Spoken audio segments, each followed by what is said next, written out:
She is the strongest red-haired witch in history, yet tormented by an uncontrollable crying condition. Any occurrence fills her with sorrow. Volcanic eruptions make her weep, others' deaths bring tears. Even when the neighbor's dog dies during difficult labor, it leaves Nils unable to calm her emotions. Simply taking a walk outside gets her crying over cloudy skies without finding something to occupy herself. She might die of depression. However, being a major villain after all, trouble always finds its way to her door. And here comes the male protagonist, though he will kill her when grown up. In this lifetime, raising a golden retriever doesn't seem too bad. In her previous life, Nils was deceived into participating in the church's immortality project, thus losing all her relatives and friends, while facing endless chase and kill from the church. But at the final moment, she activated an abandoned magic circle, allowing herself to return 20 years into the past. The first thing upon awakening was exterminating 9 generations of the church. From then on, becoming the red-haired witch, making some gold coins daily brought reasonable happiness. Who would expect some blind fool to come prancing before her, carrying chains that bound a child in his hands? The burly man serves as a training officer,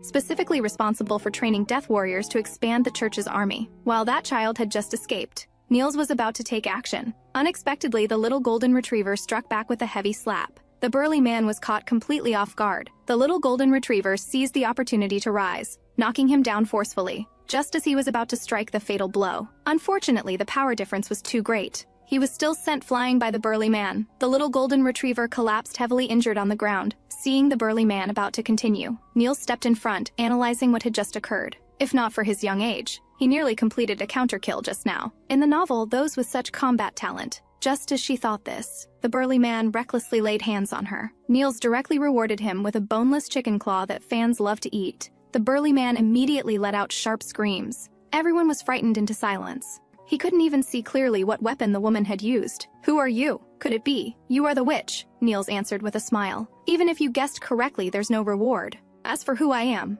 you can go ask Satan below." One magical electromagnetic cannon turned the burly man into thin air. Snow-white black hair gradually dyed red. The witch who had killed to her satisfaction felt no grief. Instead, there was that deathly silence that seemed to swallow her whole. At this moment, a man called out to the witch lady, pleading with her to save this child, though they were strangers. The child was similar in age to his own son, and having already lost his child, he couldn't bear to see the same tragedy unfold. Nils told him about the witch's curse. Due to different magical circuits, all magic she cast would be poison to ordinary people. "I'm sorry," the man cried out in anguish. Here it comes again. This feeling of helplessness called despair. The little golden retriever struggled to stand, walking to Nils' side. He cast the healing magic exclusive to holy nights. Gentle soft light gradually seeped into the wounds. Soon the little boy recovered completely, gradually awakening from unconsciousness. Nils looked at the golden retriever in shock. Holy knights cultivated by Tartarus. There was only that man. The mark on his chest confirmed her suspicion. Harwell Augusta was the strongest warrior the church had cultivated in nearly a century, also the overseer of the Immortality Project. In her previous life, he had suppressed the rebel army organized by Nils, and ultimately killed this witch. To prevent tragedy from repeating, the best method would be to nip the danger in the bud. But the scene before death remained unforgettable. The man had gently closed her eyes,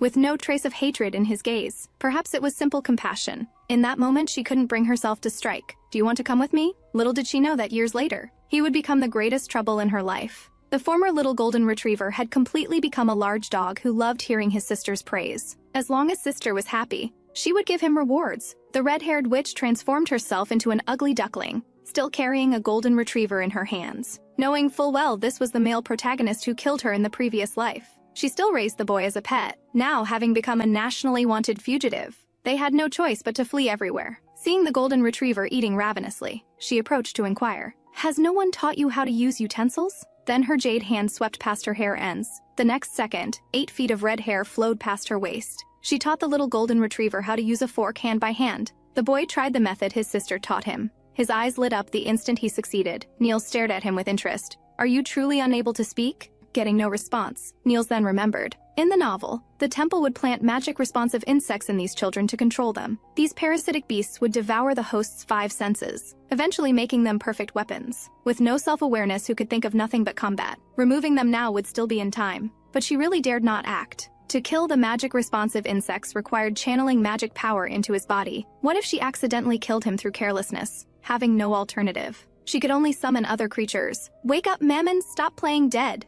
At her command, a bitter gourd face suddenly appeared on the magic staff, frightening Harwell until his fur stood on end. He bared his fangs like a wild beast.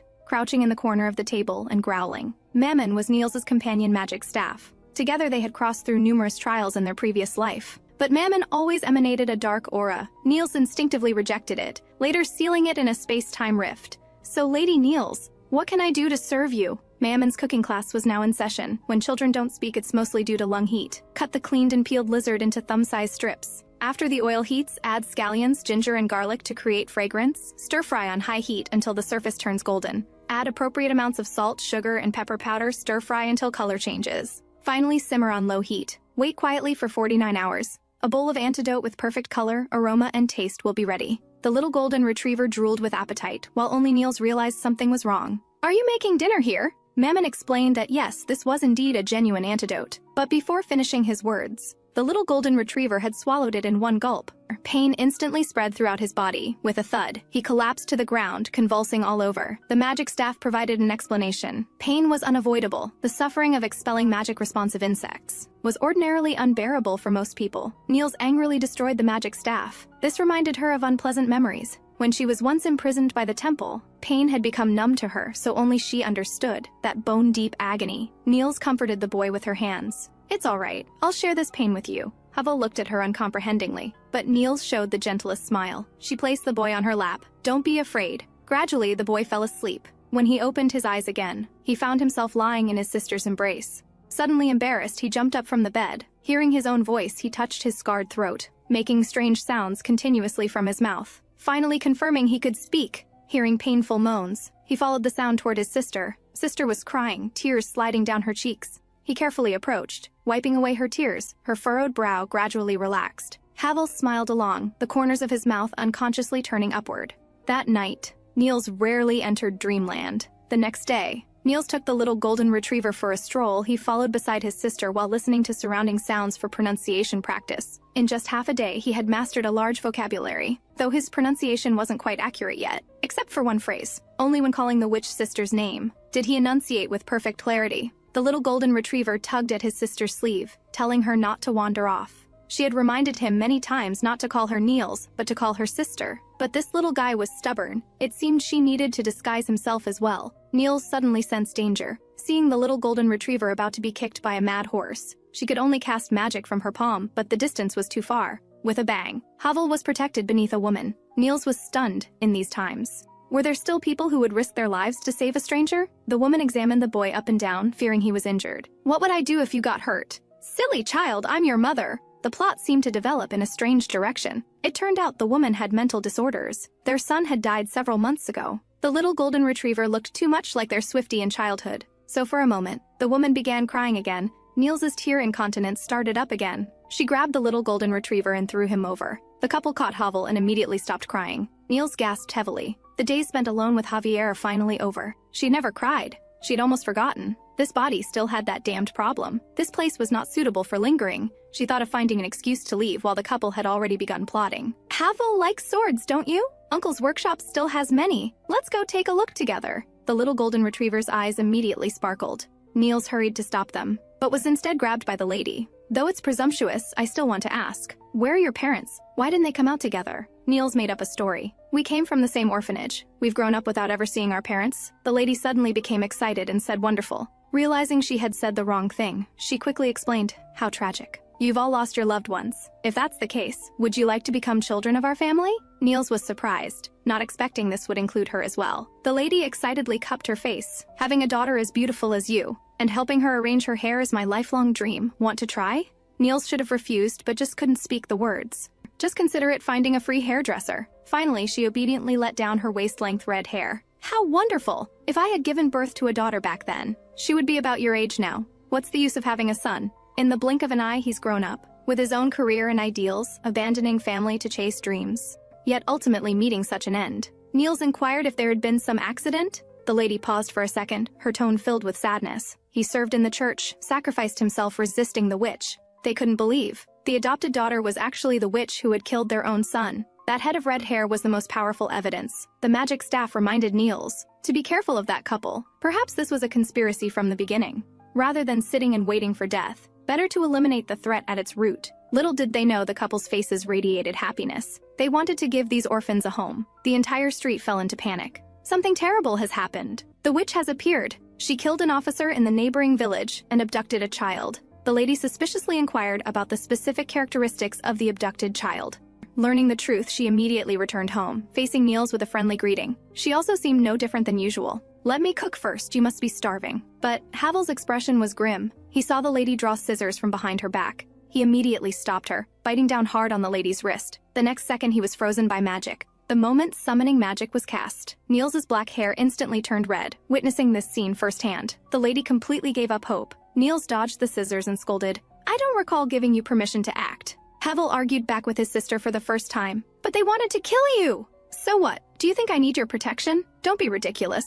I'm the witch who commits every evil." She pressed the scissors against the lady's throat. She caught bullets with her bare hands, aimed the blade at her adoptive mother's throat. The strongest red-haired witch in history ultimately showed mercy. A smile curved at the corner of her lips, as if deliberately making them fear her. The lady called to the child to come quickly. "You've been deceived, that's the witch! Do you know how many people she's killed? Don't be afraid, Mother will protect you." Nils went with the flow, pushing Havel toward them. "What she said is true. You'd be much better off being adopted by them than following me." But Havel disregarded the obstruction and ran to her, embracing his sister from behind. Nils didn't understand. "You could have grown up in a complete family, with parents who love you and a bright future, instead of being hated and ostracized like now following me." Havel hugged even tighter. He wanted none of these. Whether ostracism or hatred, we'll always be together. Nils smiled bleakly. She had long grown accustomed to being alone. But the couple behind them began to argue. The lady raised her hunting rifle aimed at the witch. "I will never let you continue harming innocent people like when you killed my son." Nils questioned her. "What kind of work did your son do in the church? Did he ever harm people? Do you truly know nothing about this? Or are you just unwilling to believe the truth?" The lady's hunting rifle fell to the ground. She denied it over and over. "It's not like that. Wester wasn't that kind of person. You've killed so many people, how could you possibly keep him in your heart?" But she was wrong, Nils remembered. Every person who died by her hand, she remembered them all. When Wester was dying, he kept calling for his mother. After that, the witch burned his corpse, bearing all the sins. She disappeared from the world. 6 years later, a group of little devils fought over dolls. Brother couldn't stand it anymore either. The culprit was laughing while blowing bamboo leaves nearby. Everyone cursed her as the sorrowful red-haired witch, yet refused to believe she had once saved the common people, only pursuing her mindlessly with endless hatred. From then on, Nils lived in seclusion outside the mountains. The magical devices she created were promoted by Havel. Over time, seekers came in endless streams, but Havel always said, "I need to go back and cook for my sister." Who would have expected an accident this time? He forgot to collect the repair fee. On the way home, Emily dragged along a little companion. The siblings had been in the village for 5 or 6 years, but no one had ever seen what his sister looked like. So the girl suggested following him home to see. The two little ones immediately began their mission.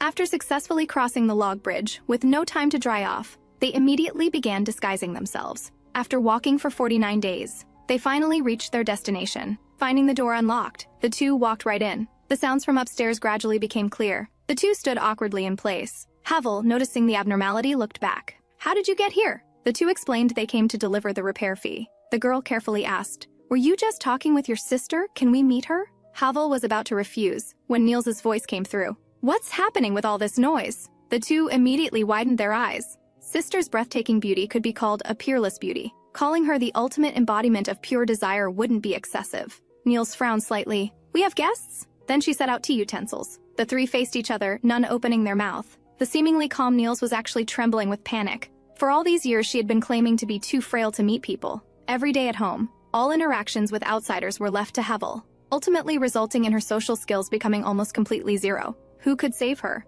The girl nearby fell into self-doubt. With such a beautiful sister, no wonder Havel was unmoved by the village girls. Nils spoke first. "What important matter brings you two here today?" But the girl responded quite rudely. "I didn't expect Havel's sister to be like this. You two don't look alike at all." Nils wasn't angry, but honestly explained they had no blood relation, merely orphans warming each other in this chaotic world. The girl's mood became even lower. Seeing her poor complexion, Havel inquired what was wrong. She quickly waved her hand, saying nothing was wrong, just a bit hungry. The girl secretly rejoiced at receiving concern. Who would expect that upon hearing this, sister wanted to cook?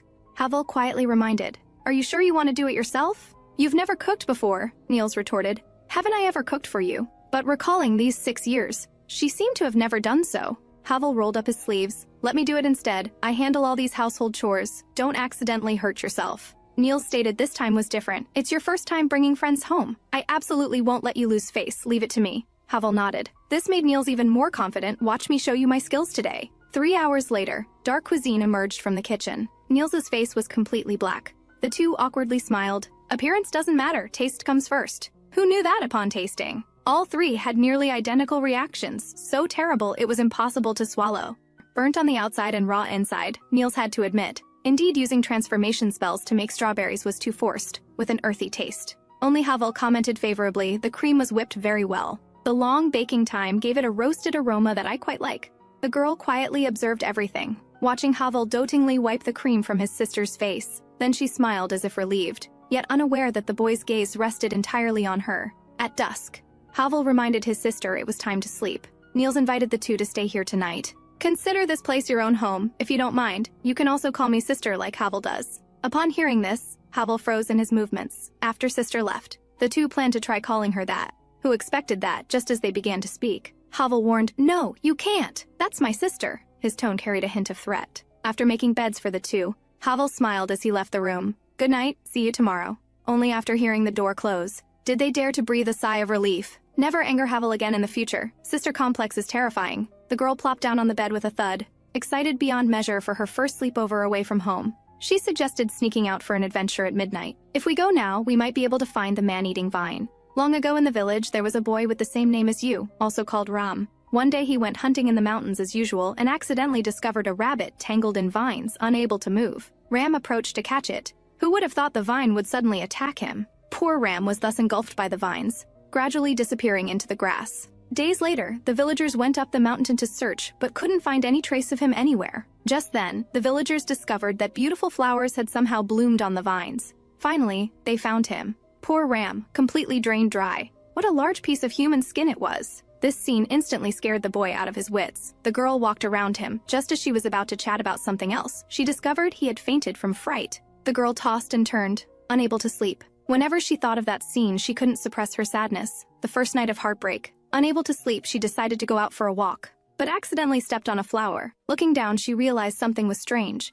How could there be flowers in such a place? Looking up, she saw the ladder leading to the balcony was covered with vines. Though very frightened, after hearing her sister's voice, the girl carefully climbed up. The magic wand told Nils, "Harwell's innate skill can only be used on human bodies. If no more magic power is infused within 3 days, he will die. But if Nils's magic power is infused, it will die immediately. This will bring disaster to everything around. This is the curse belonging to witches." Suddenly came a creaking sound. She immediately cast magic and vigilance. Who would have thought that after the girl opened the window? She actually saw an incredible scene. Her sister's pearl-like tears slid down her cheeks, entwined by beautiful flowering vines, yet without any killing intent. "Why did you come out so late?" Emily didn't care whether she was a witch or not, only thinking her sister looked beautiful. She immediately approached and held her hand, marveling, "Is this magic?" The man-eating vine shyly retreated. Nils explained, "This child is timid. In a few more days it will wither, because her magic power is very special. Using it on living beings causes strong rejection, ultimately leading to death.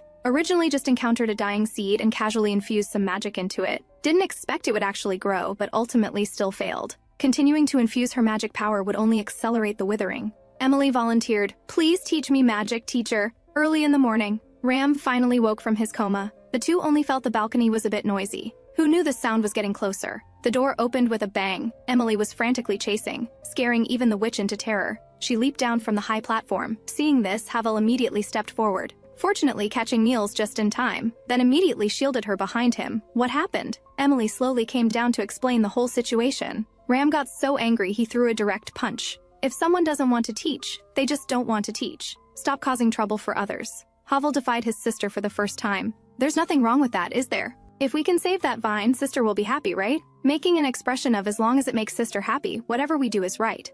Or does sister have some concerns? This left Nils completely unable to cope. In the immortality plan, Nils had also once taught a student, but in the end, that person died tragically because of her. This will bring disaster to everything around. This is the curse belonging to witches. But speaking of which, past events were Nils' experiences. She's just an ordinary transmigrator. What psychological shadow should she have? Right, what does it have to do with me? Perhaps this could instead help her overcome the shadow. Alright then, I'll teach you magic, starting tomorrow. All 3 of you come to my magic class together, but you must obey my commands, understand? First you must run around the town 10 times. Then swing your sword 9,999 times. As long as you finish before the hourglass runs out, you can get the longed-for elixir of immortality. Harwell knew his friends were being teased. Not only was he not angry, he even wanted to please her. I believe sister ultimately has their best interests at heart. Last night, he saw through the door crack, sister sobbing over the nearly dead poet vine. The hand that was originally going to open the door had to silently withdraw and wait outside the door. Nils decided to start teaching from the simplest transformation spell. She gave each of them a tree branch to replace magic wands. Ram, holding a green onion, advised them to be content, hearing that Nils would demonstrate for them. Harwell quickly leaned close to his sister's ear to remind her using magic directly. Won't there be danger of exposing your identity? Nils indicated it was fine when I'm in a good mood. I'm just like an ordinary wizard. She slowly chanted the incantation, the magic wand in her hand dancing. The clueless Ram thought nothing had happened. Who would have thought the next second a phoenix appeared out of thin air? Nils explained she had cast a transformation spell on the sparrow. Harwell suspected sister's idea of an ordinary mage is already world-class, isn't it? Emily volunteered to try. She aimed the magic wand at the sparrow, then confidently chanted the incantation.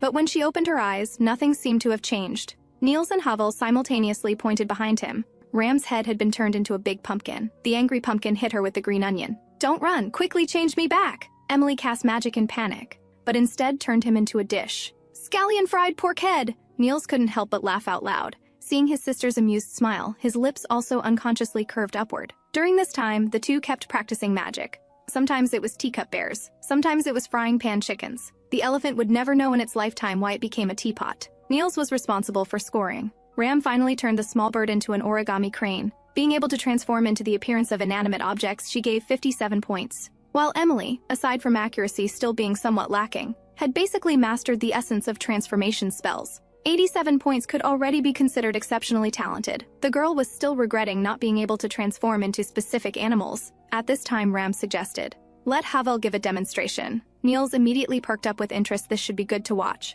As a sister-obsessed maniac, how could he refuse? He slowly recited the incantation, magic runes surrounding his body. Even the wind moved because of him. Magic power poured out through the magic wand. The sparrow nervously froze in place. Who knew a gust of wind blew by? The little sparrow hopped away. Turned out it was just a coincidental breeze. Nils on the side held back her laughter. The two quietly discussed, not judging by appearances. After all, Harwell just had a face that looked like it would succeed, making the person involved very embarrassed.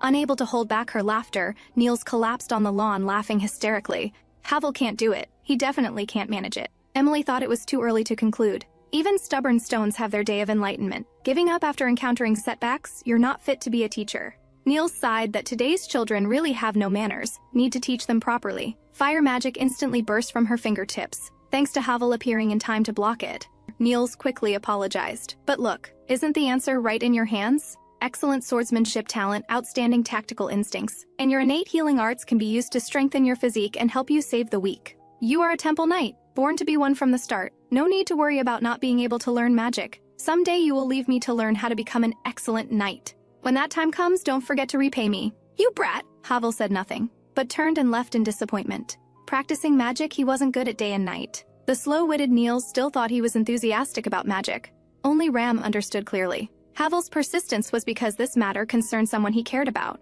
Seeing Nils still not catching on, he had to give an example. Emily, what are you learning magic for? The person in question answered because it's cool. He shouldn't have asked her. People in this world have different motivations for progress. Some are for fame and fortune, some are for faith. But in my view, Harwell is neither. The reason he wants to achieve something in magic is simply to be able to share common goals with you. Mage and knight are two completely different paths if he really leaves here to learn swordsmanship. When you meet again, will you still have the same relationship as now? Both airheaded girls simultaneously marveled at this boy's high emotional intelligence. The two pondered how to help Harwell regain his spirits. Nils had a flash of inspiration. She had a good idea. The three conspired together in whispers. The next day, she led everyone deep into the forest to learn attack magic. A pack of wolves happened to appear. Nils, being stared at menacingly by the wolf pack, cried out in fear. We accidentally entered the territory of magic wolves. Everyone quickly get behind me. She chanted a spell and attacked forward. When the magic wolf pounced, she dramatically dropped her magic wand. The next second blood flowed. Harwell timely raised his sword for a counter kill. His first concern was turning back to check if his sister was safe. Nils spoke convincingly. In this environment, I can't chant spells in time. At this rate, we'll all die here. I've lived till now and never encountered such a crisis. The two complained she loved acting so much. She half knelt on the ground. Please, can you help me buy some time? Clumsy acting, yet it completely mesmerized Harwell into a big fool. He chuckled quietly. Sure, the deeper they went, the more coordinated their enemy killing became.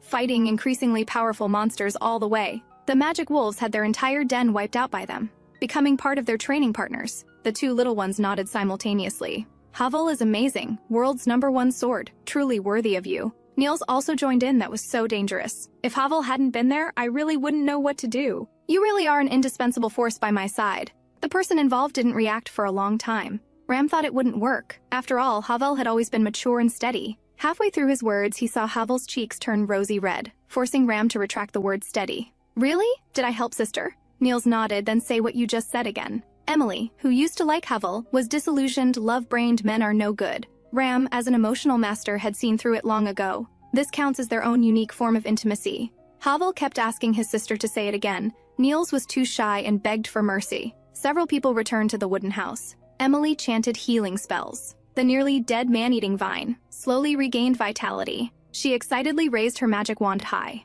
Nils didn't expect there would actually be results. Thanks to Emily's talent, she could accumulate enough magic power in such a short time. Although currently she could only slow down its decay to a certain extent. But this approach was feasible. Why was she so certain back then that there was no way? The period of seclusion seemed to have stopped her thinking as well, not daring to take a step forward. Emily excitedly called out, "Teacher, let's give it a name. You said before that you didn't name it because you were afraid of sadness when parting. But now it's different. Leave teacher's worries to me to solve. What should we call it? How about Ball?" Watching their joyful appearance, Nils couldn't help but think of her previous life, her poor student who died because of her. Emily finally decided to call her Wendy. She covered her faintly aching chest. "You discuss it. I'll go back and change clothes first." Both noticed the teacher seemed uncomfortable, so they didn't disturb her further. The magic wand appeared again. "You seem to like that girl very much." She denied it outright. As a teacher, taking care of her is only natural. The magic wand hit her sore spot. No matter how high a normal person's talent, there's ultimately a difference from true geniuses. Maybe she's still immersed in the joy of learning magic now, but someday she'll discover the insurmountable gap between you. Just like Mikal back then, that girl who appeared multiple times in her dreams, always covered in blood. Mikal was the first and last student Nils taught in her previous life. The novel had only a few brief words about their story. Even so, she could feel the gentle smile Nils showed when facing her. But it was exactly this kind of relationship. She ultimately died at Nils' hands. Even though she kept reminding herself they weren't the same person, that panic of fearing loss would still surge up from time to time. She clearly wanted to take this step herself, yet was still dominated by emotions. "I'm really not suited for establishing such intimate relationships." Just then sounds came from outside, drawing back the curtains to look. Harwell was actually hanging upside down from a tree branch. "Didn't I say not to enter my room through the window?" Harwell smiled, "But if I come through the front door, you'll lock it, won't you?" He invited his sister to go see the town together. Nils showed resistance. "I just like staying at home. I don't like meeting people. Why do you always try to persuade me to go out?" Harwell thought for a moment. "Because spring is coming." That expectant and gentle smile, as if saying, "I will be like sunshine, forever by your side." Discovering she was no longer wanted, Nils grinned broadly. "Finally can live freely." Harwell handed his sister a candied hawthorn stick. She turned and took a small bite. Instantly, her mind was bewitched. The two students were still complaining the criminal only stole 3 loaves of bread, and they issue a wanted poster for this? After the church fell, everyone thought the city's security would be ruined. Didn't expect that after changing leaders, life actually got better and better. The real culprit who had destroyed the church smiled bitterly. As soon as the group appeared on the street, they were surrounded by gazes. The siblings standing together directly beautified the entire street. The two students wisely hurried away. Harwell grabbed his sister and quickly followed. After the 4 finished tasting delicious food, they went to the magic workshop to shop. Nils, getting a magical girl transformation wand, was unusually excited. Like triggering a mechanism, she kept striking poses. At this moment, Harwell coughed lightly twice. Appearing in a shining new outfit, Nils pulled out her black card and decisively bought it, then immediately headed to the next shop. Ram asked if he really wouldn't stop her. "The teacher is about to buy out this entire street." Harwell indicated it was fine. "I knew this day would come, so I specially saved money these years that could be freely spent. Her happiness is more important than anything." While the master and student were looking at the map, someone bumped into them hard. The other person even arrogantly warned him to watch where he was walking. What kind of person is that? He clearly came over and bumped into me first. Emily suddenly realized her money pouch was gone. She quickly handed a pile of things to the sister. "Stop right there, you thief. How dare you steal my money? Perfect timing to sacrifice you to my new magic wand." The man backed away in fear. She chanted the incantation silently. Blazing fire magic shot out like an arrow from a bow die. Suddenly came a warning sound. Attack intent detected. With a bang, the attack was blocked. The rebounded Emily fell to the ground. Surrounded by a golden cage, Ram quickly stepped forward to check the situation, but was stopped by Nils. She looked in the direction the thief had fled. The thief was blocked by someone who arrived. "George Moore, 37 years old, lives at 19 Bem Street. You are now under arrest for theft." As for you, strange. The woman didn't find Emily's personal information. If you're an outsider, come with us. Nils interrupted. What did Emily do wrong? What reason do you have to take her away? The woman rubbed her head in annoyance. Do you see this? This is the symbol of the Heimdall Light Society. In this country, only those wearing this badge have the right to use force. Your companion just used magic to attack this man. According to the law, we will arrest you for the crime of taking justice into your own hands. Another man stepped forward. If you resist, you will be considered an accomplice. You'd better not act rashly. Nils slowly raised her hand. Is that so? The next second, the golden cage shattered instantly. If I were to act rashly, what could you possibly do about it? She actually forced her way through the restraining device, without prior knowledge of her magical circuits. The only possibility would be to break it by injecting an overload of magical power. She had just reminded the man beside her to be careful, when she saw the man kneel on one knee beneath Nils's dress. Oh, powerful and beautiful lady! I am already deeply captivated by your strength. Could you please use your strong and powerful foot to kick me hard in the face? Harwell drew his sword and leaped up. Unexpectedly, that sword strike was blocked by the man's arm. Harwell launched another offensive. The man withdrew his infatuated expression, quickly moved his body and retreated, raised his hands and laughed. It seems you already have another dog. The woman stepped forward to scold. Oliver, I've told you countless times, no getting aroused during duty. The man used healing abilities to close his wounds. Nils observed carefully. This man, like Harwell, was a paladin. Emily grabbed Ram's arm. What should we do? Are they about to fight? The woman remained vigilant of Nils's next move. A major battle was about to break out between both sides. Though Nils didn't want to expose her identity, she couldn't just watch her disciple being taken away. The moment she was about to act, Ram suddenly appeared and urgently called for a stop. The woman warned that ordinary citizens should not approach. But this street is only so big, swords have no eyes. Injuring one or two innocent civilians isn't impossible. The purpose of you two being here is to punish those who have done wrong, not to expand the harm. If it can be resolved peacefully, wouldn't that be wonderful? Who would have thought Ram had such talent? Emily hurriedly echoed with an apology. Please don't take him to prison. Given the current situation, this is the only way. Considering her young age and ignorance, not going to prison is possible, but she must go to headquarters for guidance. And all of you must go. Nils was naturally pleased. She had been interested in this Heimdall Light Society from the beginning. The two leaders were no ordinary people, placed in the previous world's church. They would both have captain-level strength. Especially that Paladin, taking Harwell's strike head-on just now, was purely to test him. They also have significant influence among the people. Who exactly established such an organization? And that magical device that could restrain people, never mentioned in the novel. Who could be the one who made it? The butterfly effect from Nils destroying the church is growing larger. What will happen in the future is no longer something she can predict. She needs more intelligence about this world. Soon they arrived at the Light Society's base. This place was transformed from the church's former base. George Moore, habitual thief, sentenced to 3 months according to law. Staff members scolded him for breaking his oath. To think they had believed he had reformed. The man complained it wasn't that he didn't want to work properly. People with criminal records not only find no one willing to hire them, but also face humiliation. His mother's illness couldn't be delayed any longer, so he had no choice but to return to his old ways. Just when the man thought these high and mighty people wouldn't care about his life or death, the executive officer arranged one-on-one embroidery classes for him, then sent his mother to the treatment center for medical care. He would spend these 3 months properly reforming and studying. Such humane handling left everyone in disbelief. Real name registration had only been online for 2 months. Emily and Ram truthfully provided their personal information. When it came to Nils, Harwell stepped forward to cover. We are siblings, our parents have both passed away, we are native residents of Greenstone Village. After registration, Ram didn't understand why he concealed the facts. If exposed, it could result in a charge of deception. Harwell was unconcerned. Population registration is such a massive workload. If they had to verify everything one by one, wouldn't that exhaust them to death? I just don't want to be entangled. You've seen the outcome of being too honest. The little girl was questioned until her head was spinning. You don't need to be so serious either. Let's just keep this as our secret. After much persuasion, Emily finally managed to escape. For a moment, she even began to suspect whether her father was some fugitive criminal. Staff members brought over a stack of books. All of these must be memorized. On the left are the latest national regulations. On the right is the development history of Heimdall Light Society. As for those, they're Oliver's autobiography. Just use them for brewing tea. However, such a formidable paladin was merely small fry before Nils. The woman was certain she was at least a high-level mage. Though the Light Society's work was demanding, it was highly inclusive. Everyone came from various regions and social strata, yet never discriminated or harbored hatred toward each other. Precisely because of this, many extraordinary individuals gathered here. She quite liked this place. Nils's judgment was indeed correct. The establishment of this organization was truly a chain reaction from her destruction of the church. After the church and the witches' battle, the stubborn faction that swore to follow the former pope gradually disappeared. While the reform faction all joined the Light Society, the The current leaders are Chief Bright and Knight Captain Oliver, respectively. Suddenly, a shout interrupted her thoughts.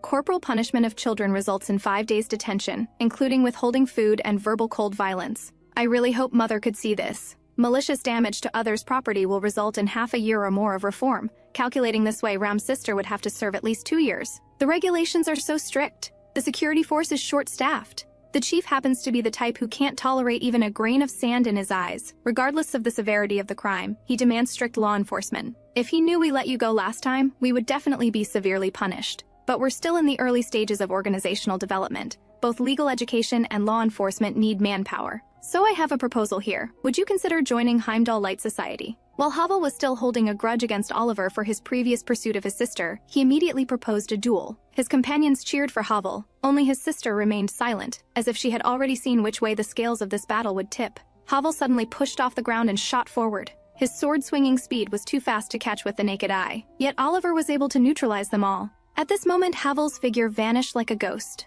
In just an instant, he appeared above, about to launch a sneak attack. Oliver's lips curved upward, very good judgment. Then under his sisters' and companions' shocked gazes, he easily dodged the sword with just a slight twist of his body. While Harwell was still stunned, the sword tip was already at his throat. Your fundamentals are still too weak. He pointed out Harwell's current swordsmanship strengths and weaknesses with piercing accuracy. However, through this match, he also clearly realized Harwell possessed an insatiable thirst for knowledge to improve his swordsmanship. Surpassing himself was merely a matter of time. The little golden-haired boy tentatively asked his sister, "Can I stay here to learn swordsmanship?"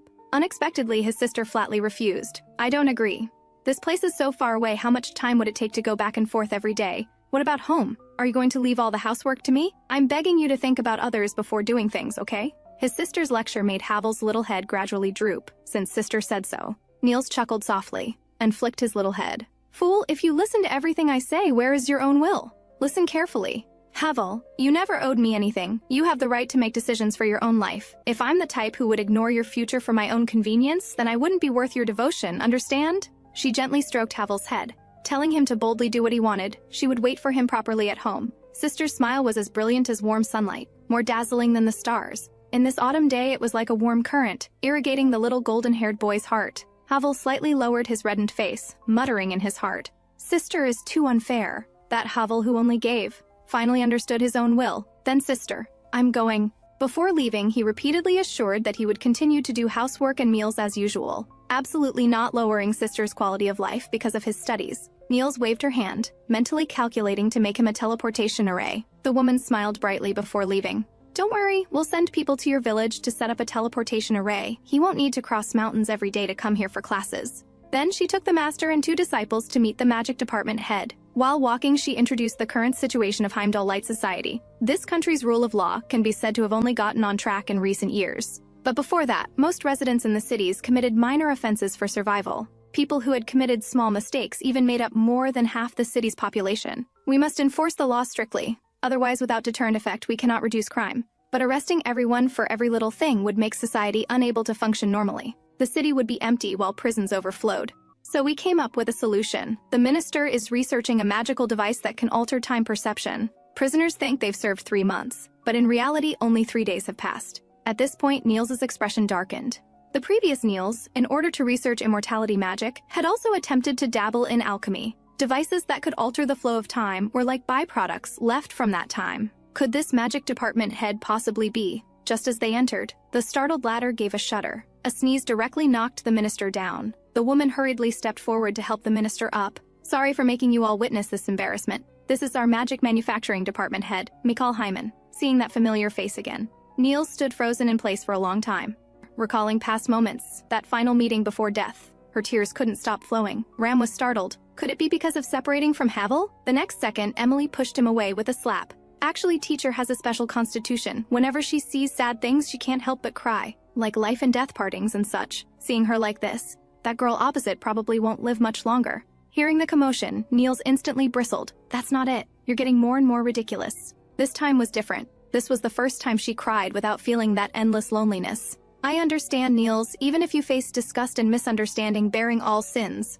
You only wanted to save those companions who died because of you. This time, it's the joy of recovery after loss, isn't it? One with tear incontinence syndrome, one crying from low self-esteem, made the surrounding people complain. Were these 2 master and disciple in their previous life? Even their fragile hearts are exactly the same. Nils wiped her tears. After going round and round, Mikal had returned here. Even her personality was as timid as before. Could you please help me prepare a bottle of calming perfume? Using wisteria and marigold as base, it can help calm emotions. But Mikal disagreed. That has strong side effects. Have you considered blending it with stems and leaves? After hearing this, Mikal had a flash of inspiration, quickly analyzing the preparation method. The staff was surprised. It seems this woman is quite good at handling Mikal. Emily on the side felt inexplicably annoyed. She tugged at her teacher's sleeve, pulling the two apart some distance. After the perfume was completed, Mikal's mood indeed calmed considerably. Sorry for making you witness that embarrassment. Only then did the staff have a chance to introduce, these are criminal suspects and their accomplices. Considering they're first offenders and quite capable, I brought them to see if they could help. Emily protested indignantly. Your magic department head doesn't look much older than me. Is she really that capable? Mikal cried. Not really. She was born into a family of mages. Her brothers and sisters were all renowned mages. Only she had the least talent. Her disappointed parents used connections to send her to study at the church. But when the girl arrived there, the church had already been reduced to ruins by the witch. With nowhere to go, she was later taken in by Bright. But here I can help others, and have indeed made some useful things. The staff immediately objected. There's no should be about it, that's exactly right. Mikal smiled shyly. I still really like my current life. It could be considered a blessing in disguise. No one noticed Nils's bitter smile. Mikal began introducing her research. She divided the magic department into 4 different sections: basic magic deconstruction and simplification, magical device research, weapon enchantment, and finally the main event. This is what we're currently focusing our research on, development that can alter the flow of time.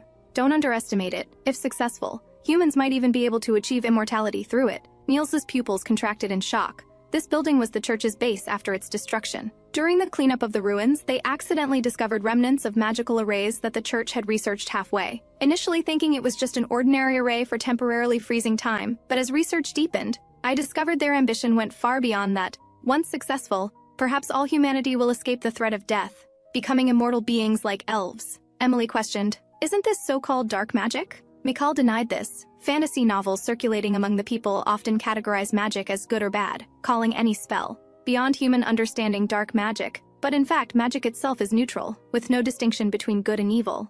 Nils didn't refute, for example. Transformation magic may be a convenient and interesting spell for you, but for those sparrows whose forms you change, is it the same? There have been many spells in history labeled as dark magic that were gradually cleared in later research, becoming important links in magical research history. Mikal gripped her hand. This research has gained royal approval. It's completely legal. You will support me, won't you? Nils withdrew her hand. It's not like that. This path is full of thorns and hardships. The former Nils had also naively thought she was dedicating her life to academics, but soon she discovered reality was vastly different from her beautiful expectations, pressure and coercion, being forced to harm innocent people, and finally, complete betrayal by everyone. Immortality is an irresistible temptation for most humans. Once this research becomes truly known, its final development direction will likely gradually spiral out of control. When you want to stop the experiments then, for those nobles eagerly awaiting immortality, it would be unacceptable. At this moment, the magic wand appeared. Don't you plan to kill her? This doesn't match the witch's usual style. Nils told it to shut up. Think about why you came back? To strangle the immortality plan in its cradle, but it's about to be revived. When else would you act if not now?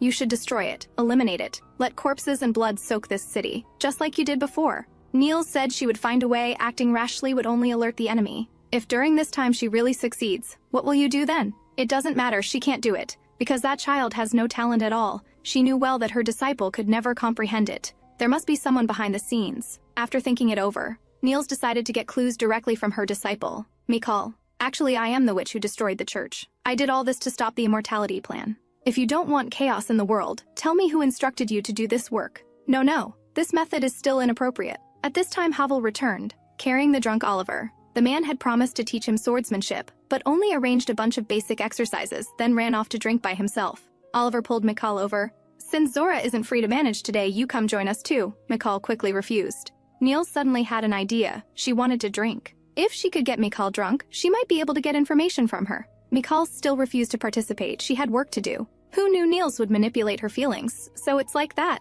Sorry. I always felt we got along well, wanted to deepen our relationship, didn't expect to cause you trouble, seems I was being presumptuous. Mikal fell for this completely. The work can wait until tomorrow. Harwell, who understood her best, couldn't figure out what sister wanted to do.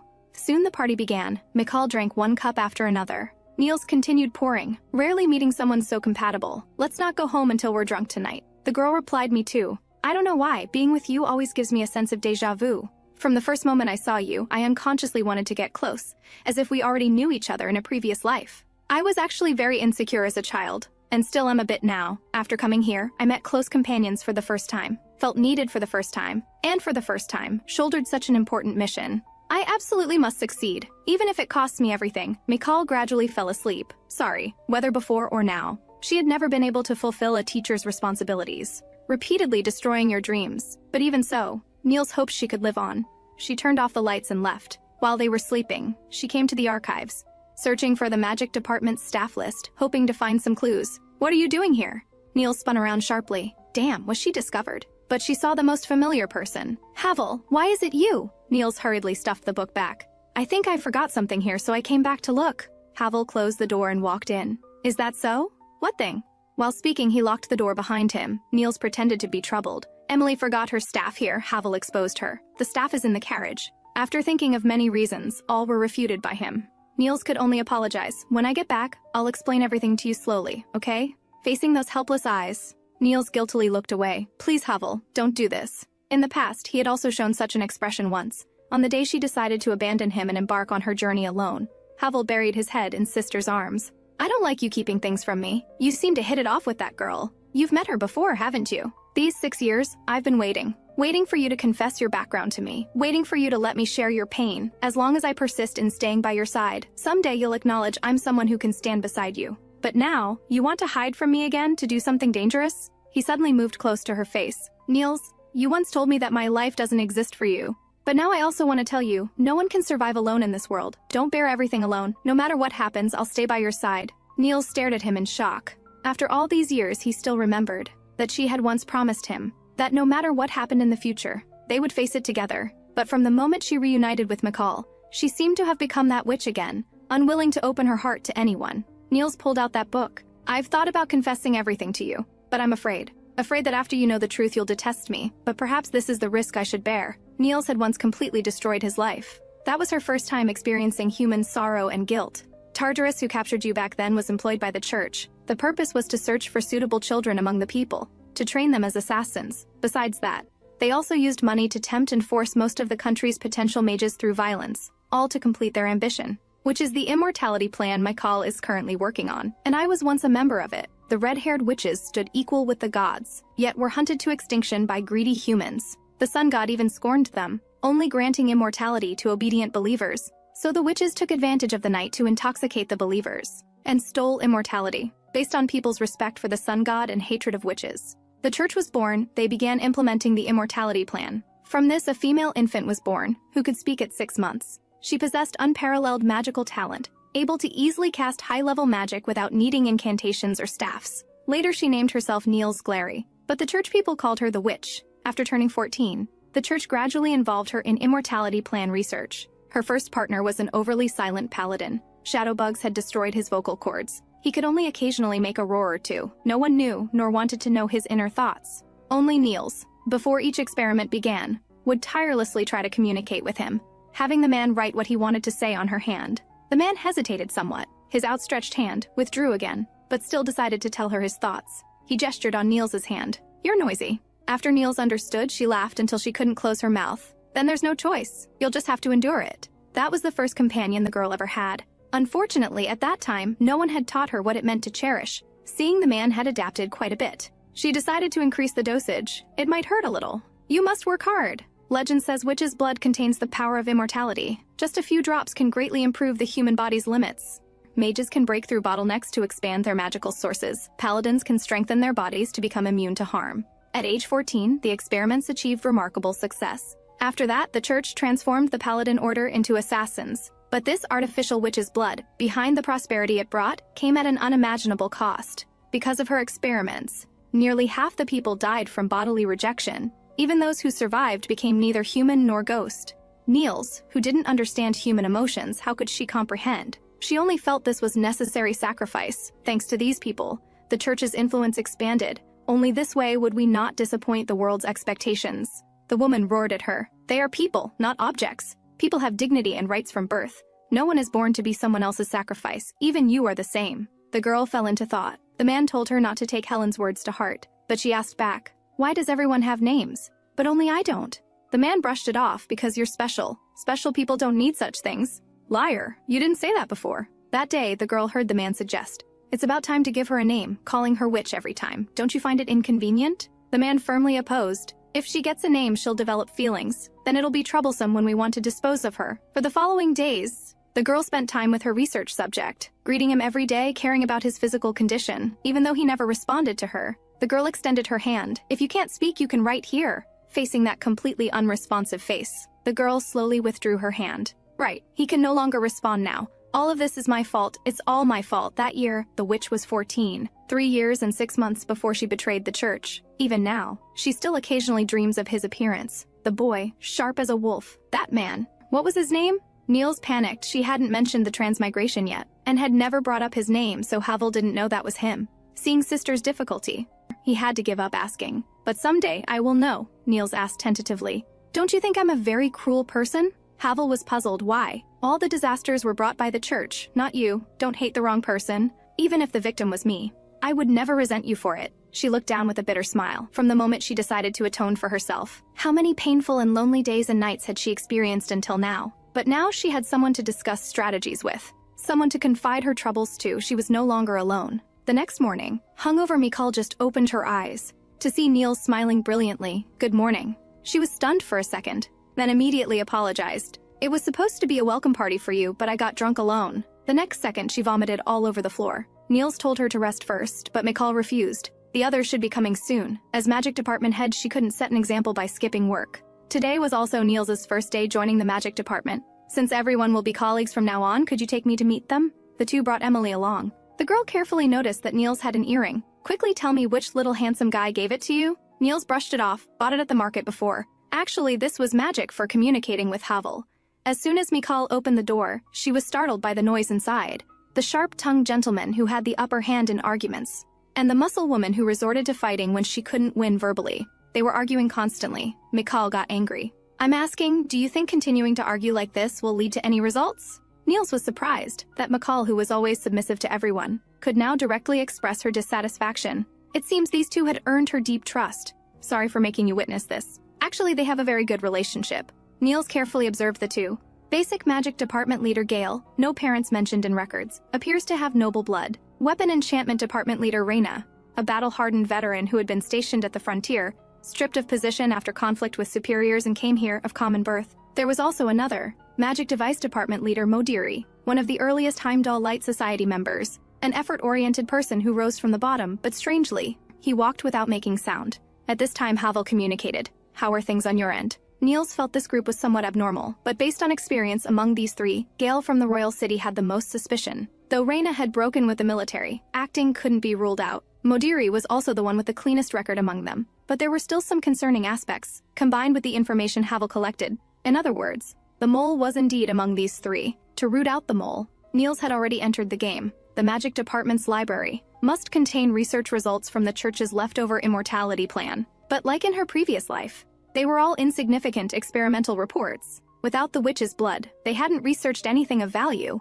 At this moment, someone handed her the book she was looking for. Nils instinctively took it, then suddenly screamed after realizing. The man told her to keep it down. He snuck out to slack off. "Don't attract everyone over." It was this man again, always appearing silently behind her. Information about the sun god collected by the church? Why the sudden interest in such ancient legends? Nils made excuses that she was just casually reading, as a believer wanting to understand some things. The man said he meant no offense, he wasn't from this country, but in his birthplace there's a saying man can conquer heaven. But he greatly admired the church for such behavior of mortals acting as gods. Faith is a mirror. It can reflect people's hopes that they entrust to gods but cannot obtain, and push the desires they dare not face onto witches, using this as spiritual comfort and escape. Before Nils came, he and Mikal conducted experiments together. Encountering any difficulties? Nils sensed he was testing her. Biology and time, which does the Light Society think would be a better starting point? According to legend, they usually believe immortality only exists in specific species, like witches. Therefore, the church's research direction has always been changing the body's energy, making it strong enough to resist the erosion of time. But this idea has been proven wrong. Legend says the witch's immortality was stolen from the sun god, assuming the story isn't fabricated but actually happened. Then what the witches stole should be time magic. The array I saw in McCall's room before also proves the consistency of their thinking. Nils said this had enormous hidden dangers. If humans could freely manipulate the flow of time, applying it to others or even the entire world, it could cause irreparable massive harm, perhaps. That witch who destroyed the church came from some future point by reversing time and space. The moment the truth surfaced, Nils's expression froze. Her body unconsciously stepped backward. Why would this man tell her these things? Just speculation? Or was he testing her? The man suddenly returned to his carefree appearance. These were just his baseless guesses. Because of infinite possibilities, magic is so fascinating. How about it? Interested in joining the basic magic department? At this time, Emily came looking for her teacher, but saw the two alone in a room. McCall immediately exploded. You're slacking off again! If this continues, I'll cut your funding. Before leaving, the man didn't forget to recruit. Remember to consider my proposal. Nils fully realized things had become complicated. Later, she told Harwell about this. Much of what this person said overlaps too highly with past events. Very suspicious. Harwell thought conversely that his suspicion was the lightest. If he were a mole, he would definitely try to disguise himself, making himself look like everyone else, rather than actively mentioning the church identity to expose himself. Being so open about it actually makes it hard to suspect his motives. Moreover, you were alone together for a while. If he wanted to do something, he would have acted then. But this was just his judgment based on intuition. How about I still come with you? Nils said it was fine, she would protect herself. If you're really worried, let's maintain communication like this. As a witch, even when she single-handedly confronted the entire church back then, she never fell into disadvantage. But now she always felt uneasy, with a feeling that something was about to happen. After arriving at McCall's office, she saw a girl named Erin from the Weapon Enchantment Division. She had just received a letter from Minister McCall at the door, so she helped bring it over. Along with the letter were starvine seeds. Strange, they had plenty of starvine here. Could it be some rare variety? Nils smelled blood, immediately stepped forward telling her to let go. In an instant, the starvine grew wildly. Nils immediately protected Erin in her arms. Hearing the explosion, Harwell quickly left the training ground and ran toward the magic department. The entire roof was pierced by vines. Endless vines wrapped around Nils, greedily sucking the witch's blood. The star vine gradually turned red. Only then did she realize this was a trap. If she cast magic directly, it would blow up this girl too. But if she let it escape, the tragic ending of her previous life would repeat. She might lose them again. Hearing the explosion, Harwell didn't hesitate and immediately rushed to her side. The moment she saw the boy, Nils immediately seized upon this glimmer of hope. She shouted with desperate urgency, "Quick! Chase after those vines! They've stolen my blood!" Without a moment's hesitation, Harwell leaped straight out the window, with the captain of the guard following close behind. Emily carefully helped her teacher to her feet. Watching the trembling girl with concern, Nils suddenly sensed something was wrong. The one who planned this incident might not be alone. Meanwhile, Harwell chased into the depths of the forest. After careful observation, he discovered the vine's appearance was extremely similar to his sister's starlight vine. Nils had said before that starlight vines nourished by blood would recognize their master. The way it was fleeing looked as if someone was controlling it from behind. Timing his moment perfectly, Harwell leaped forward and split the vine into fragments from the middle, but after several sword strikes, he couldn't damage the vine's root, instead arousing its survival instinct. Recalling Nils's tone at that time, it was the first time she had spoken to him so earnestly, so he absolutely would not disappoint her. The staff caught up with them in time. Stop quickly. He saw the vine moving frantically downward. Harwell knew the path ahead was fraught with mortal danger, yet still jumped off the cliff without hesitation. In her previous life, Mikal was Nils's only disciple. She excitedly told her teacher, "I found a method." But Nils, at that time, was like a lifeless, dejected figure. She excitedly handed over the research report. "Look, there was research showing that lowering body temperature can slow wound deterioration. If we approach it from this angle." Nils pushed her away. "It's useless, I've already tested it. This only makes people sluggish, it can't truly extend lifespan." She asked her teacher to look at her supplementary research again, if we improve it a bit more. Before she could finish, Nils interrupted. "I told you this won't work." The research report was scattered on the floor. She curled up and begged Mikal to let her handle it alone. "You being here will only hold me back." Seeing Nils's pale face, Emily was both worried and curious. This was the first time she had seen her teacher have such intense emotional fluctuations. Whether facing wolf packs or attacks from the Light Society, she had always appeared so composed. What could make Teacher Nils so frightened? What was special about her blood? Mikal asked Nils what had happened. "From the moment you stepped into the magic department, I guessed you probably carried some kind of burden. Most magicians have unknown pasts. I don't want to pry into your affairs, but now something like this has happened in my jurisdiction. I can't ignore it." Emily raised her hand in agreement. "Please, I want to help my teacher." Nils looked at the two of them somewhat dazedly. She was a witch. Wherever she went, disgust and fear permeated the air. She inexplicably remembered Harwell's words, "It's okay, don't bear everything alone." The shadows of the past seemed to have dissipated considerably. Before long, a serious disaster might break out here. I'd like to ask you both for a favor. For these 3 days, everyone had been searching for Harwell's traces. The man thought there was no need to continue searching. After 3 days of searching, even if he were dead, they should have found a body. Falling from such a height, if not dead then at least half crippled, even if alive. Where could a cripple go? At this moment, his calf suddenly felt pain. He saw vines slowly winding upward. He turned to borrow a weapon from Rena, but the woman stood motionless, just staring in shock at her own blood-covered hands. Nils is the legendary Pandora's box. Some sacrifice their entire families, just to obtain a single drop of magical blood for eternal youth. Others seek to break through their limitations and stand alongside geniuses, using themselves as experiments only to die from their bodies exploding. The girl was rejected by her family from childhood. Her parents called her a worthless good-for-nothing, working with her most beloved teacher on immortality research. Yet she still faced disdain and rejection. "You'll only hold me back here. It would be faster if I worked alone." She silently picked up the scattered documents from the floor, wiped away her tears, suppressed her sobs, telling herself to keep trying. Even if she could only help the teacher with menial tasks,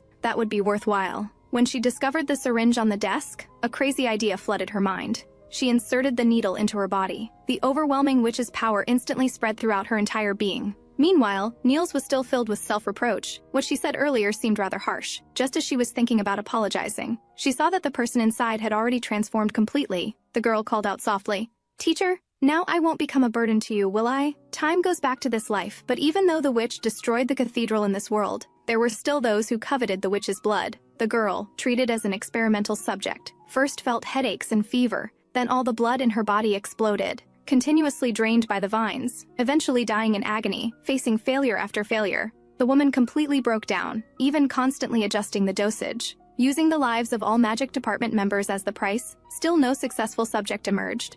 If the final outcome was still failure, what was the point of everything she had done? The moment she pushed open the door, she saw Mikal standing inside, as if he had been waiting for her all along. She asked in surprise, "Why are you here?" Mikal angrily questioned, "That's what I should be asking you, Hain." She laughed maniacally, "Delighted to see you, standing here completely unharmed. How does it feel now? Can you sense strange powers emerging?" "How wonderful." Mikal shook off her filthy hands. "Stop acting. Strange diseases are breaking out throughout the base, yet you alone remain unaffected. I'm giving you one last chance to explain." Hain feigned pity. "I was just rather fortunate." Mikal could no longer suppress his anger. "How many people's rooms did you pass on your way here? Yet you didn't offer aid to Amione, attacking Nils, poisoning all magic department members. You did all of this, didn't you? So what? What can you possibly do about it?" Mikal was suddenly controlled and entangled by vines. "Poison? You've got it wrong. The one who killed people was the woman you brought back. Haven't you ever wondered, why would a mage with such outstanding talent come here to start from the bottom? How foolish. In this world, strength is everything. When the strong submit to the weak, there must be ulterior motives. You were all deceived by her.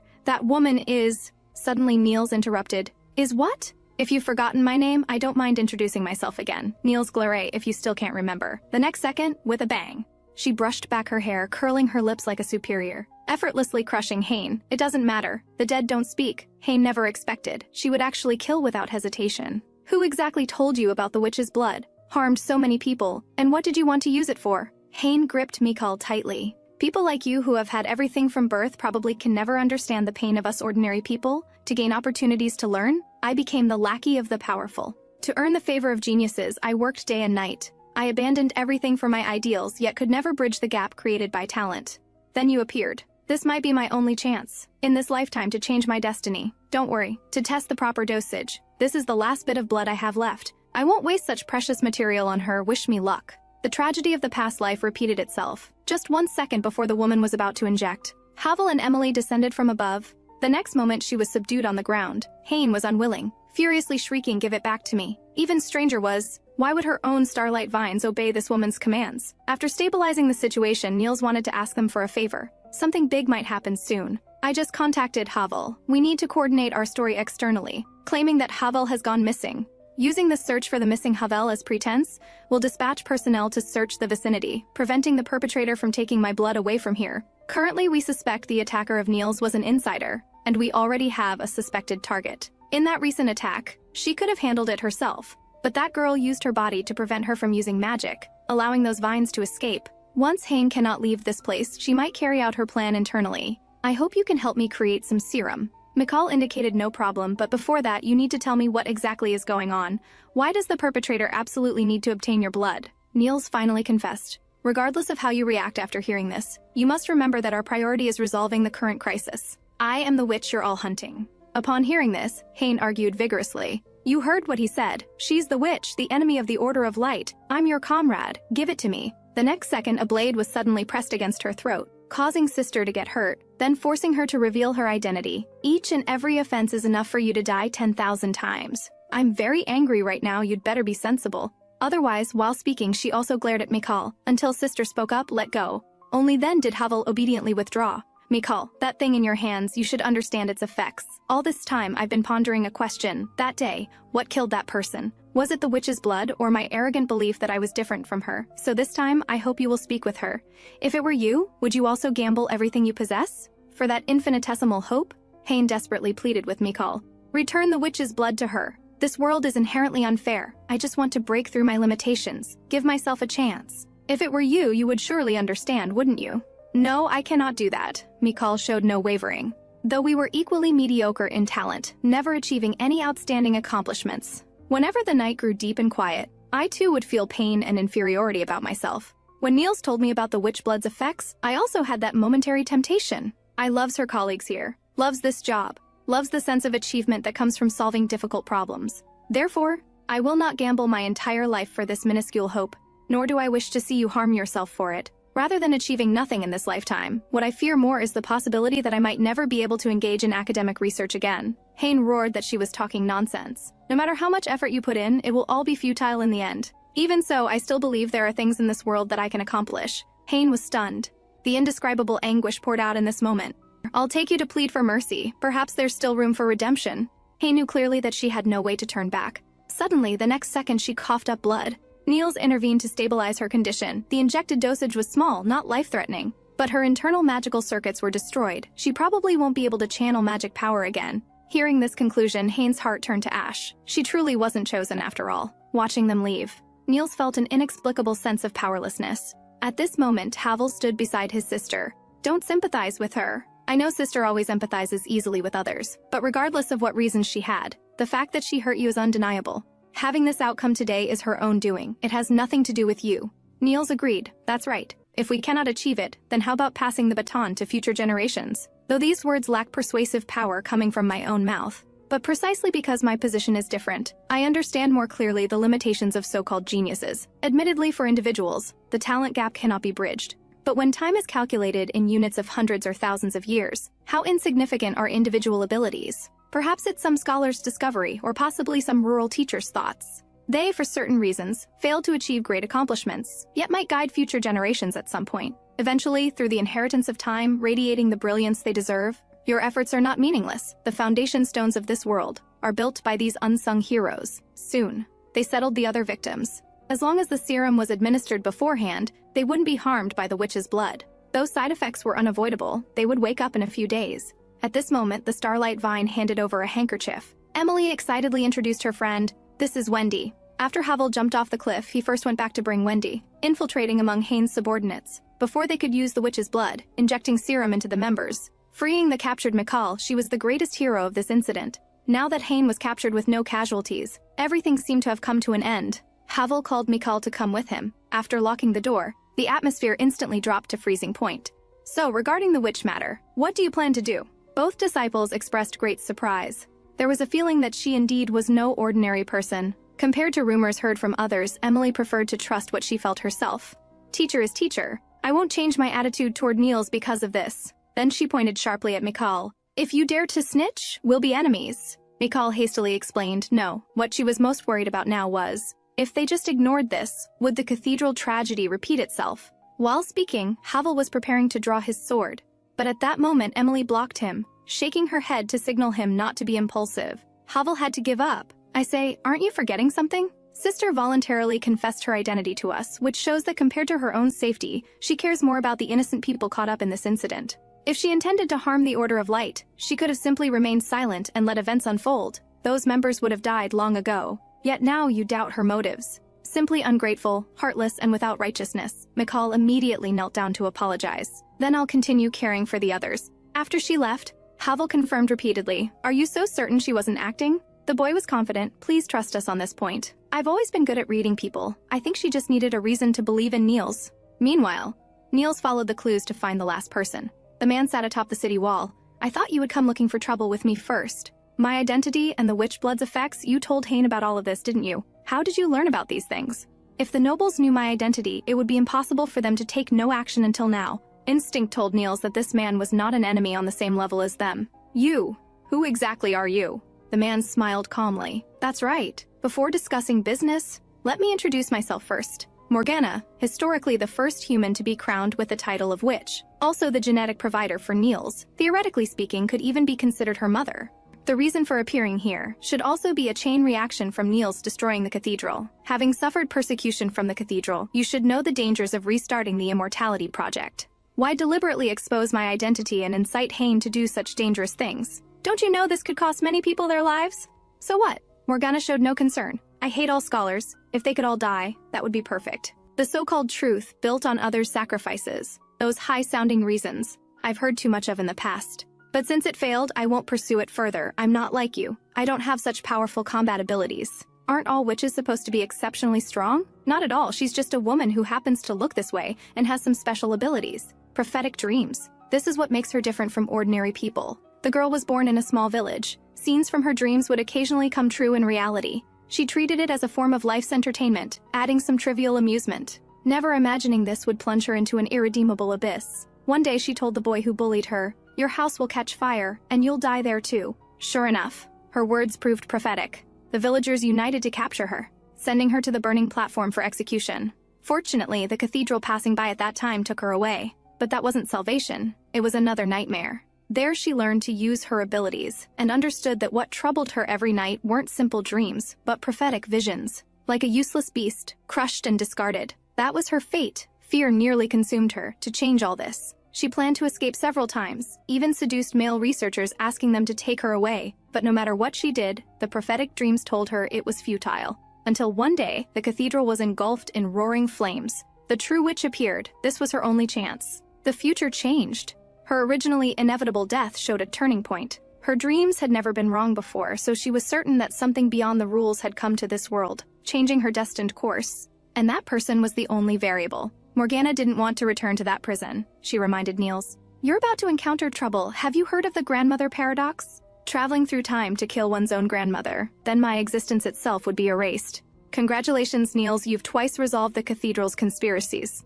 Prevented countless people from being drawn into these inhumane experiments. But have you considered, if the Immortality Project is stopped, then witches won't be created by humans. Then who would you be? The one who crossed time and space to save everything. Several days later, Nils returned to her hometown. People were busy sowing seeds. A luxurious carriage came to a stop. McCall stepped down sighing. Finally home. They're back. The boy rushed off the carriage with open arms. Fellow villagers, I missed you all so much. But no one paid attention. The villagers spontaneously gathered around Harwell. You finally returned, Emily whispered mockingly. Didn't you have any premonition yourself? People always need some expectations, don't they? Nils stepped down from the carriage, revealing long black hair that made her fair skin appear luminous as jade. So this is Harwell's sister. They've been here 6 years as siblings, yet this was the first time seeing her. She's truly beautiful. Wonder if she's easy to get along with? Ha ha ha! Look, Colin seems to really like her. Nils quickly dodged the boy trying to grab her dress hem. The atmosphere suddenly fell silent. Everyone felt a hint of displeasure. That's not allowed. Sisters' clothes have protective magic. It wouldn't be good if you accidentally got hurt, right? Receiving the signal, Nils agreed with a hum. The atmosphere instantly returned to normal. Fortunately, Harwell smoothed things over. She still wasn't suited for interacting with people. Looking back now, her connections with people in this world all originated through Harwell as the catalyst. Miss Nils, I'm Colin's mother. Sorry about that. He was truly rude just now. Nils indicated it didn't matter. Is your health better now? Yes. That's wonderful news. To celebrate this good news, come to my house for dinner tonight. Before Nils's mind could react, Mrs. Scott is so cunning. I wanted to invite her too. How about we several families get together and hold a celebration for Miss Nils's recovery? And install a washing machine at my house while we're at it. She just recovered from illness. How can you be so shameless as to trouble her with such bothersome things? Nils waved her hand explaining, it actually doesn't take that much time. She inexplicably recalled Morgana's words. Because you repeatedly sabotaged the Immortality Project. At this point in time, Nils will no longer be born, therefore the world will gradually erase your existence. No corpse, no name, as if you never existed. Except for those few children who have strong bonds with you, probably no one in this world will remember any trace of your existence. So how much time do I have left? You're more composed than I imagined. At most, only 3 days. So Nils also told them this way. At most, only 3 days. The villagers began preparing for the evening celebration. Harwell and Mikal also joined in. The boy asked him, "Are you really not planning to join the Order of Light?" They're very sincere. As long as you're willing to participate in training, they can help recommend you for Night Brigade work. Isn't your life ideal to become a knight? Harwell scratched his head. That's true, but I don't want to get too close to them. After all, Sister's identity is sensitive. The closer to the center of power, the more likely her identity might be exposed. Although I have confidence that I won't let her be harmed no matter what. The mental anguish brought by suspicion and betrayal cannot be erased. Even if there's only a 1 in 1,000 possibility, that's enough reason for me to refuse. Emily rushed over, brandishing a kitchen knife. You men are so easily overwhelmed by emotions. Didn't the teacher say before that she doesn't like you giving up your future for her sake? Don't you think making all decisions revolve around others is a manifestation of abandoning yourself? Harwell's eyes held a gentle warmth. But you see, just as emotions aren't everything, life isn't solely about achieving fame and success. Isn't that right? Being able to stay by my sister's side and protect her, that is my true self. Both of them froze simultaneously. Harwell, you really are truly a hopeless sister complex. Harwell's ears turned red. What's wrong with being a sister complex? They don't even have a sister. Pushing open the door, he saw his sister studying earnestly. Don't use brute force, aftershocks might cause fractures, but you need to be quick, shape it before the temperature drops. Harwell walked over with confusion. Nils turned around, wiping the sweat from her face. You came at just the right time. She placed the red-hot iron sword in water to cool it down. Give it a try. Test how it feels in your hand. With a swoosh, the wood was split into pieces. With just one glance, Nils spotted the problem. No good. The weight distribution is uneven. If you use a sword like this, people will definitely mock you. Let's start over. Sister, did you make this for me? Of course, you can't keep using that ordinary iron sword. She wanted to add some magical protection to it. But her own blacksmithing skills were simply too poor, damn it. Why is this so difficult? Hearing Harwell call her, Nils turned her head. Having you is all I need. As long as you're here, I desire nothing else. Soon the celebration began. Everyone in the village gathered together. Nils quietly watched everyone. The magic wand appeared at this moment. Don't you plan to struggle desperately one more time? Or sneak away quietly? Find a quiet corner to die alone, that would be more like you. Nils had indeed considered it, but in the end changed her mind. If she were to leave without a word like this, it would only leave those around her with regrets that could never be erased. At first it would probably be very painful. But witnessing it firsthand is better than a disappearance where life or death remains unknown. He's a strong child. As time passes, perhaps one day he'll learn to let go. Then, surrounded by everyone, he'll live out his life. The things I couldn't accomplish, I at least hope he can fulfill for me. Harwell looked back at Nils, waving happily as he ran toward his sister. Everyone's going to dance later. Will you join us? He scratched his face somewhat shyly, then said, if possible, with me. Suddenly he was interrupted. Harwell, thank you, because you were here. These 6 years haven't been lonely for me. How strange, a witch abandoned by all, actually fantasizing about what it would be like to live an ordinary life like normal people. But you see, Nils's body finally began to sink at this moment. Her folded hands, at this moment, could no longer touch anything substantial. They both looked toward their teacher. Harwell's world seemed to collapse, suspicion already forming in his heart, realizing the moment of losing his sister. He tried to control the emotions that were about to burst forth. Hearing them say they wanted to take the teacher to see a doctor, Harwell let out a roar. Don't touch her. What nonsense are you spouting at a time like this? Can't you see she's unwell right now, Emily? They stopped their movements, only to see their teacher gradually fading before everyone's eyes. Please, don't touch her. The once joyful laughter and voices became sharp echoes, piercing every one of his nerves. His heart, as if gripped tightly by an invisible hand. The witch's lower body began to dissipate. Harwell kept vigil by his sister's bedside through the night. No matter how many healing spells he cast, he couldn't slow the rate of her disappearance. Even among the other villagers, no one else remembered Nils. Harwell's world completely collapsed, constantly murmuring, I don't accept this. She was the one who brought me away, and she was the one who made me unable to live without her. She can't just abandon me like this. His friend urged him to regain his composure, sit down first and think of a solution. What can you accomplish by rushing out blindly like this? I don't know. I only know that if this continues, I'm going to lose her. I don't know what to do. Please help me, since you've already knelt down to beg me. A voice came from the tree. It was another red-haired witch, Morgana. She leaped down, but accidentally twisted her ankle, falling to the ground with a thud, clearly in terrible pain, yet still trying to look cool in her embarrassment. Need help? Soon she had drawn the magic circle. In the center of the formation, Harwell held his sister tightly. Morgana called Emily over, then touched her forehead. Magical power instantly surged forth, gathering bit by bit toward Nils. surrounding her fingertips that were about to fade. The next second, everything was instantly restored. But this is only temporary, it won't last long. In any case, the current her, to this world, is someone who shouldn't exist. The only thing I can do now is strengthen the connection between her and all of you. And among you, the one with the strongest connection to her, I remember you're called Harwell, right? I hope to attach an anchor point to you so that even in the void, she can still find her way back. Only this means that your life and hers will be bound together. If she completely disappears, it's unpredictable what might happen to you. Harwell spoke up. Did you discuss this with her? Of course, but she refused me at that time and even imprisoned me. Until her magical power faded, I rushed here without stopping. I suppose this child is the existence that Nils would rather disappear herself than fail to protect. When will she wake up?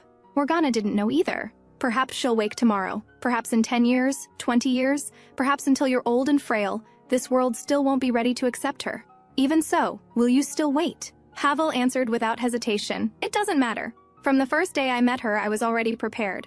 In the darkness, Nils slowly opened her eyes. The magic wand Mammon also appeared. Where is this place? The depths of your own heart. This place holds all of Nils' memories. Nils reached out to touch the rippling light, but it shattered instantly. So everything you want to remember and don't want to remember is all here. If it were before, perhaps she would still explore Nils' past. But now her story has ended, and she should go home too. Home?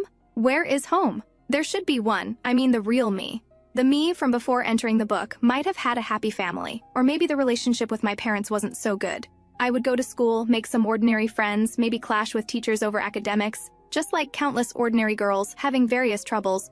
But no matter what, it wouldn't be more difficult than Nils' life. I'm not Nils, I'm just a reader who usurped someone else's nest. My mission is complete, so can I go home now? Stop deceiving yourself, Nils. There never was any transmigrator.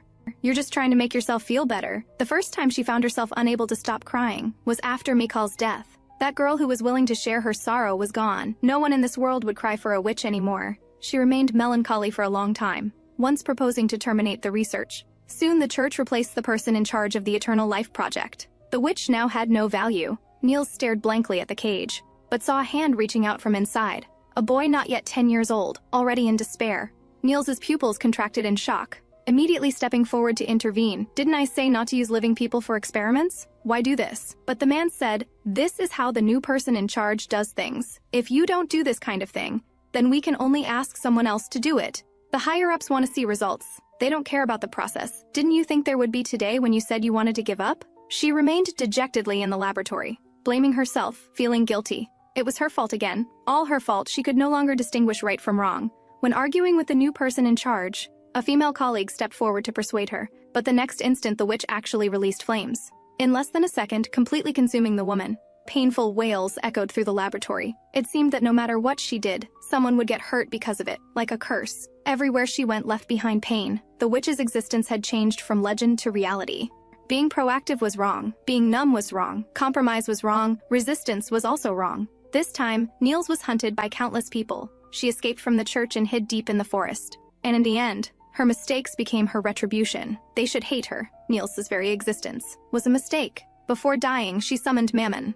I don't want to live as a witch anymore. If I could return to the past, let me believe I was reborn as someone else. Just like that. She numbed her future self, becoming a witch with modern memories. Poor Nils, you just wanted to escape, genuinely believing you were someone else's reincarnation. But in the end, you still didn't live the ordinary life you wanted.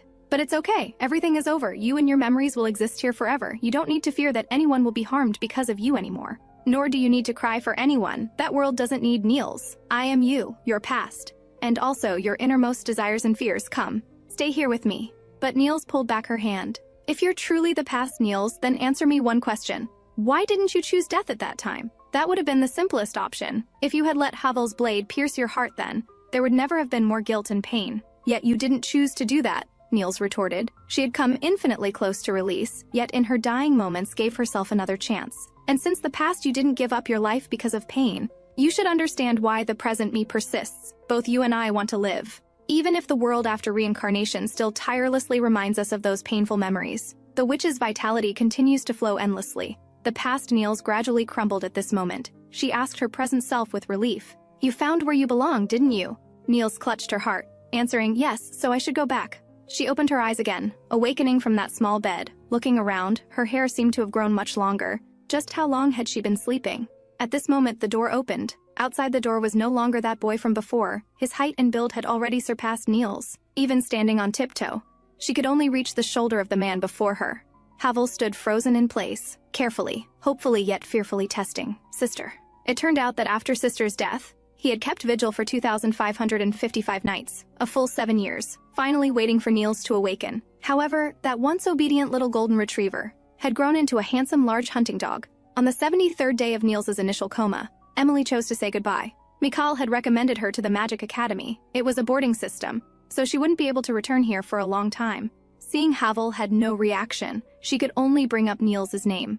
I'm very grateful to our teacher. Because of her, I truly experienced the beauty of magic. Even now, I believe this is a field I'm willing to devote my entire life to exploring. So, even if it makes you feel I've betrayed our teacher, I don't want to give up this opportunity. No one knows when she'll actually wake up, but that doesn't mean time stops. I also hope you can move on from this and live your own life, okay? Harwell smiled in response. Of course. I'm happy you found your own path. Sorry. I've been too despondent during this time, making you all worry. But I'm fine now. I plan to make a new, larger bed for Sister, so she can lie more comfortably. After that, I'll also go to the Order of Light to practice swordsmanship. I hope that when she wakes up, she'll see a me who's more mature and strong than before, not someone melancholy like now. We both need to work hard, seeing him like this. Emily finally felt relieved. Then see you after graduation, take care. He would wave goodbye, counting the days every day, from 100 to 300, 1,000 to 2,000, a full 7 years. When he pushed open the door and saw his sister standing before him again, Harwell didn't hesitate to pull her into his arms. Nils's head was foggy. Just how long had she been sleeping? The furnishings around were still the same as before, but how had he grown so much? For an instant she thought it was that man from her past life who had hunted her down. She patted his back, let go a little first, but Harwell held her even tighter, constantly murmuring, "You came back!" Nils stopped moving, just holding him like this for a long time. Seeing his emotions calm down, she finally let go and apologized. "I made you wait so long. This time, I won't leave again. So please let go. Can you tell me what happened these past years?" After the two sat down, Nils felt pressured. "Even if you don't stare at me like that, I won't suddenly disappear." During the time Sister was unconscious, Ram inherited the family business. Now he's working in trade. Emily went to the Magic Academy, but I plan not to notify her about Sister waking up yet. Otherwise, that person would probably break out of school and then get disciplined. As for me, just as Sister hoped, I joined the Heimdall Order of Light, learning swordsmanship as a trainee paladin. The villagers have also taken good care of me. Please rest assured I've lived well these years. My swordsmanship has improved greatly. If it's me now, I'm confident I can prevent Sister from being harmed in any way. Nils circled around him, looking left and right. His physique was indeed quite robust. It seemed he had been eating well. His clothing and hairstyle were proper, showing no signs of being dejected. Only his eyes, as if he hadn't slept well for a very long time. Harwell joyfully nuzzled his sister's hand. Resting against his sister's knee, Nils gently stroked his head. But she felt something strange. Although they often did such things when she was small, now that he had grown so big, shouldn't they change how they interacted? Seeing his sister withdraw her hand, Harwell immediately showed concern. Did something happen? Nils guiltily indicated. Nothing. How long has it been since you slept? Harwell also became guilty. I'm fine. Nils made him lie down on the bed immediately to rest, laying out the large comforter sitting on a small stool. All right, sleep now. But Harwell couldn't fall asleep for a long time, afraid she would disappear again. Sorry for leaving you alone here. Although you've been trying to gloss over these years I wasn't here in a lighthearted way, I can still feel the harm I caused you. Do you remember what this house looked like when we first bought it? There was almost nothing here. I was immersed in the anguish of being rejected by the world. How could I have had the heart to decorate our life? It was you, picking flowers every day, using the money we saved, bit by bit filling this house. Only then did this place feel like home. Only then could I find a place to return to in the void. Now, this place remains as it was when I left, almost unchanged in the slightest. Yet it lacks the warmth you always worked so hard to maintain for me, if possible. I wish you could hit me, scold me, demand to know why I abandoned you. Unfortunately, you're a gentle child. You wouldn't do that, so I can only say this apology to you. Harwell wanted his sister to swear she would never leave like 7 years ago again, I swear. Harwell smiled contentedly. No choice then. I can only forgive you. She was about to go back to rest. The next second, she was suddenly pulled back anxiously by the hand. Don't go! Didn't you say you wouldn't leave me anymore? Nils's mind went blank. This counts too? Looking at the bed before her. So, you mean, sleep together? Wait, Harwell, don't pounce on me.